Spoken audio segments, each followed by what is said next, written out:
Hello candidates and welcome to the equity investment analysis lesson. The topic is equity market equilibrium. This is the third lesson. In our previous lessons, we defined equities, we defined equity markets, we defined equity market equilibrium.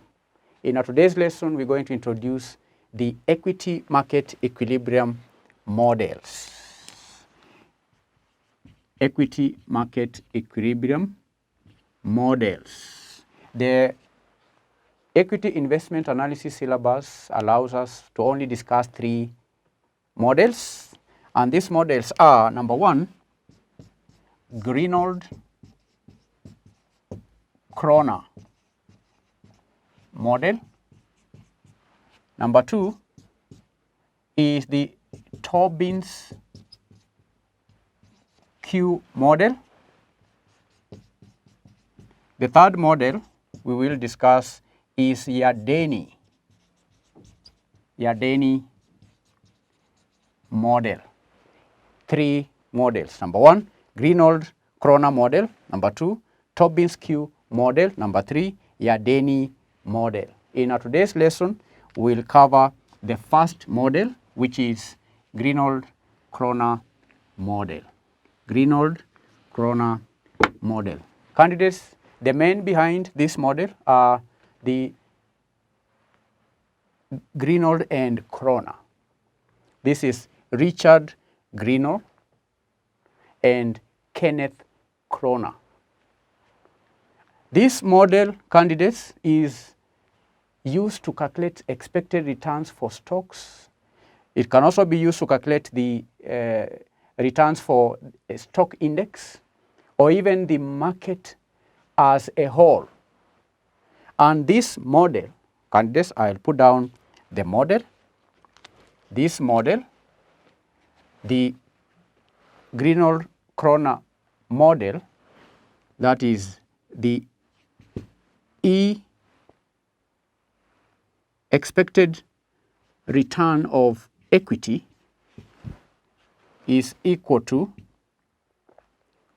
the dividend yield P D over P plus percentage change E minus percentage change S plus percentage change in PE.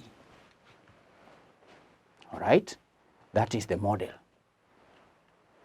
where ERE is the expected equity return. D over P is the dividend yield. We know the formula for dividend yield is the dividend per share over the market price per share. And the percentage, the percentage change E is the expected percentage change in total earnings. Then percentage change S is the expected percentage change in outstanding shares or shares outstanding. Then we add the percentage change in the price earning, the expected percentage change, the expected percentage change in the price to earnings ratio. So when required to calculate the expected return using the Greenwald-Kroner model, you need to have this formula, candidates, at the back of your mind. This is the formula.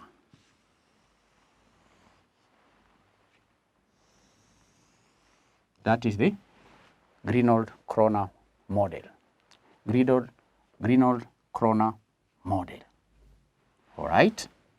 Candidates, is worth noting that the Greenwald-Kroner model can be used not only in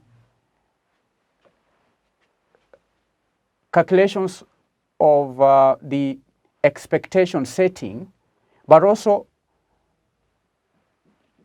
it can be used as a tool to analyze the sources of historical returns. In principle, the Greenwald-Kroner model assumes an infinite horizon.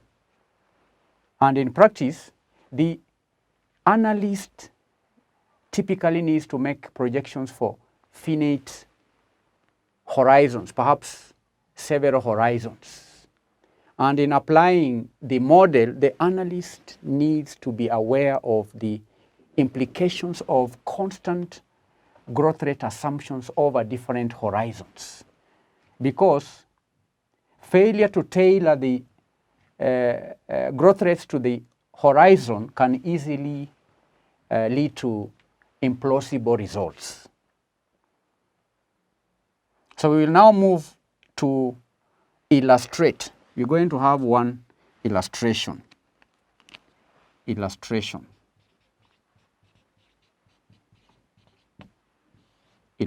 I'm going to read the illustration.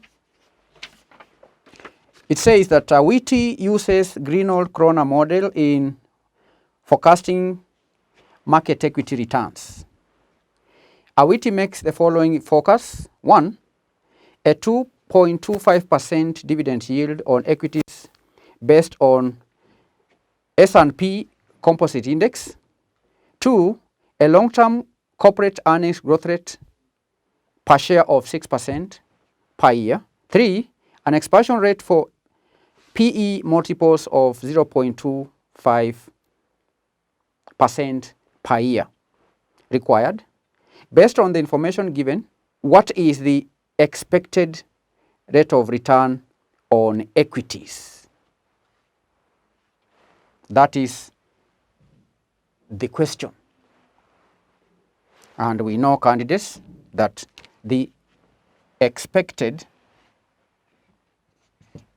return on equity is equal to D over P plus percentage change E minus percentage change S plus percentage change PE. That's a formula for calculating the expected return on equity based on the Greenwald-Kroner model.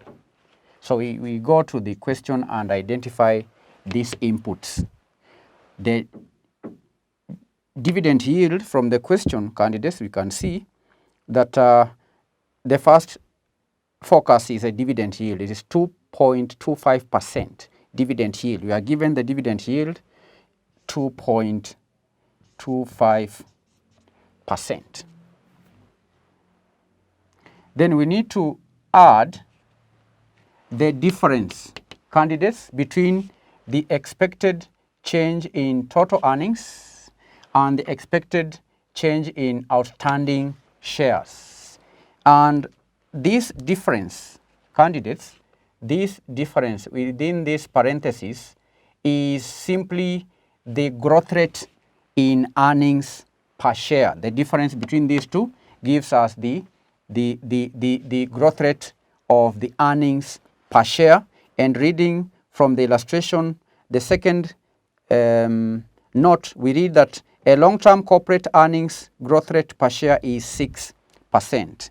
Therefore, the growth rate per share will be 6%. We add 6% plus the expected percentage change in price earnings. That is the third note. We read an expansion rate for PE multiples of 0.25% per year. We're going to add 0.25%. That will give us the expected return on equities, which will be equal to 2.25% plus 6% plus 0.25%, giving us the 8.5%. 8.5% is the expected return on equity according to the Greenwald-Kroner model. Greenond-Kroner model. It's a very simple model, candidates. All you need to understand and memorize is the model, which is expected return on equity is equal to D over P, which is the dividend yield, plus percentage change in E minus percentage change in S plus percentage change in PE. So thank you for attending our today's lesson. In our next session, we're going to study the Tobin's Q model. Bye-bye.